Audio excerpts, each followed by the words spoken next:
Hello and welcome to a new Python coding challenge. Today's challenge is very straightforward.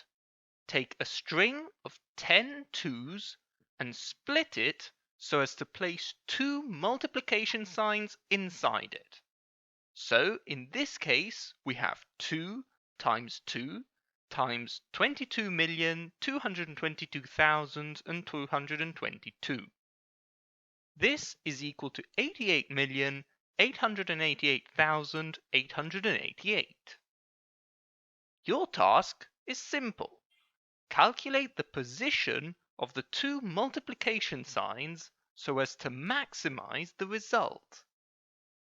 Also, as a bonus question, would the optimum position of these two multiplication signs change if instead of a string of twos, we had, for example, a string of ones, a string of threes, fours, fives, etc.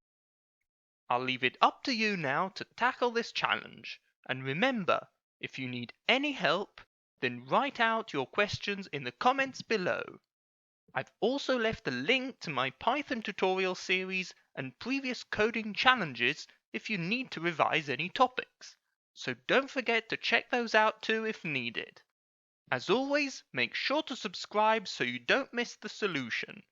I will publish it on this channel next week, so until then, happy coding!